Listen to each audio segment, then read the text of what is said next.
Hi guys, I'm going to quickly show you the polycarbonate molds again. So I did film in them the other day. Well, I tried to, I didn't realise I hadn't pressed record, so I'm just going to do a separate short clip for you now, just showing them in use. So they come in different shapes. These are the polycarbonate ones, so these are like the more professional range. I was going to do like a fairly chunky one because then I thought I could add filling, but I actually opted for one of the thinner ones. This was my favourite one. I went for like the thinner version of it. So I'm just going to quickly show you guys some of the shapes that they do. So this is the one I went for. I've got very bad lighting, lots of things reflecting. Hang on, one more. Okay, so you can see different shapes. So the thicker they are, the more you can get things like a ganache or a filling in. I went for this one, which is that thin one that I showed you. I did actually manage to get some filling in, so I want to just quickly show you guys. This video probably won't be quite as good as the other one, but like I say, I forgot to actually press record, so there we go. So guys, with the molds, it's important that they're really dry. So if you've used it, just give it a really good clean and a good dry. Really get into the cracks with this one. It has to be clean and dry, otherwise your chocolate will just look a bit funny after it's been in the mold, and we want a nice shiny finish. So I'm going to use some cocoa butter for adding like flicks of colour. Which colour? I don't know whether to go like green or the blue or even gold. So it's a pretty hard lump is this one. You can buy it in smaller pellets as well, but this one's a big hard lump, and you can see I just chip it out with a knife and then I'll melt it and add powder colour to it. We'll melt that. Just make sure that whatever you're melting it in isn't wet or dirty as well. Same for if you've chipped it out with a knife.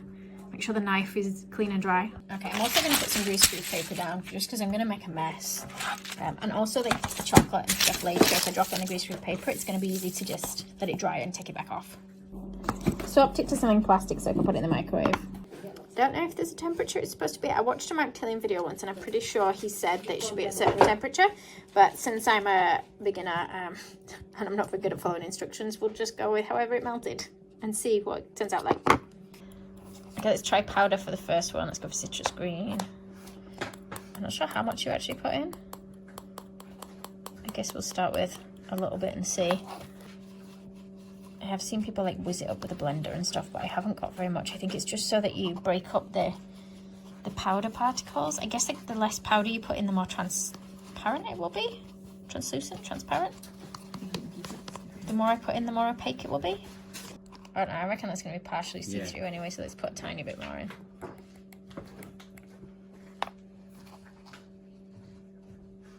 I think that when it dries, like when the cocoa butter sets, I think it's going to look a little bit different in colour.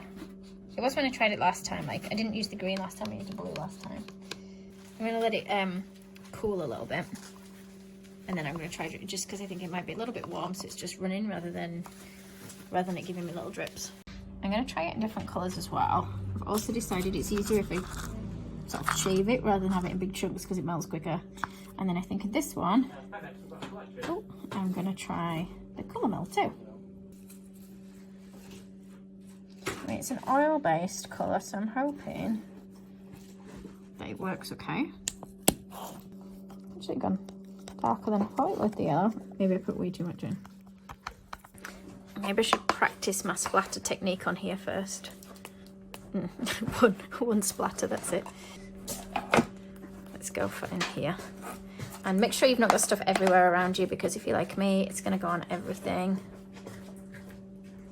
I really could do the bigger brush that I can flick it with, but I don't have one. Or I don't have one to hand anyway.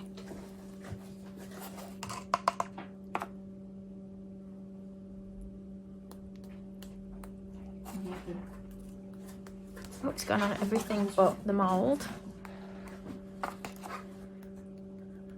I mean, I don't want too many of one colour, because I guess if I'm putting quite a few colours in, I think like the size and shape of the brush you use probably makes a bit of a difference as well. Maybe I should have used a toothbrush, like if I'd have gone and bought a brand new toothbrush for this. So look at it from the other side. I decided to add some purple as well. One more colour, last one. I'm going to have a go with the diamond colours because I like this pink. Looks like there's been a bit of a party on my board. You can see I've made a mess. I've got it on absolutely everything. And let that set, guys, before we put any kind of chocolate in there. I'm going to use some white caliber chocolate, I think, to put in. I don't know if they look nicer actually with dark chocolate, but I'm going to go white. So you need to temper your chocolate, not just melt it now. The packs do actually, look at my mess in the background, do actually tell you the instructions on the side. So we're going to put it into, we're going to do a microwaving method. I should have been clearing this off, I never thought, so I'm going to try and scrape it off. It's pretty. So I've melted it about 30 seconds each time. I think I might have overheated it just a little bit, so I'll put some more pellets in.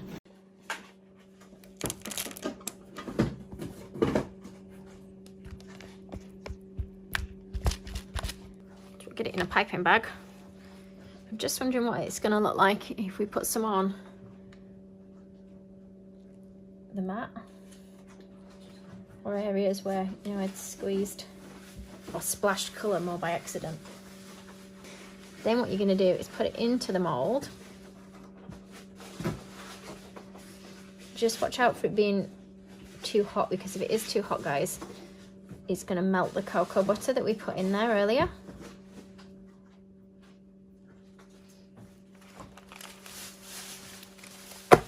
And I'm just going to bang it. Now, if you put too much in, we can scrape it off the back. So the last ones I made, which I'll try and put a picture up of here, were the pink ones. And then I did like a blue splatter. But I had to scrape the back because I put more chocolate in. So if you want to make sure they're really full, put more chocolate in and then you can scrape off. I also put filling in the other ones, actually.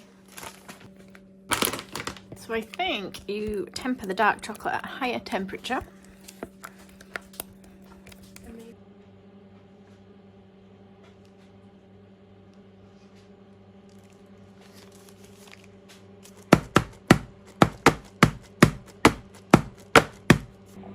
So I'm going to let them cool, and then once they're set, we'll try and get them out of the mould. So I think they're done when they look like they're coming away from the edge, which you might be able to tell more from underneath. I don't think you can really see it on this one. I actually can't tell. But I've left them for a couple of hours, so I figured that they should be all right. Let's see. I don't know. It feels like they move when I do that a little bit. So I'm gonna. Oh yeah, they came out quite easy actually. Oh, look at those shiny bits. I was worried that they weren't going to be shiny, but which do you prefer? The white ones or the dark ones? I like these. Oh, very glistening. What I'm going to do actually, guys, is I'll put in an image now of the last lot I did. I liked the last lot. These ones are different, but obviously I liked the last ones. They were pink, so I used the ruby chocolate in the last ones, and I gave them a filling. So like the purple shows up better on the dark chocolate one. Although I think maybe it's just that there's fewer of it on this one. Yeah, and the blue and green is good on your nose. Yeah, but although the blue shows up quite strong on that as well, doesn't it? I don't know, what do you think? What does everyone think? Let me know, guys, which you think looks better. These are like my chocolate buttons that I tried to make. So they were just stuck on the leftover piece of greaseproof paper. Yeah, I'm pretty pleased with them. I wish I'd put a filling in, but I was too lazy this time to put a filling in, so maybe I'll do that next time for you. There you go, guys. And that was with this one. I don't know what it's called.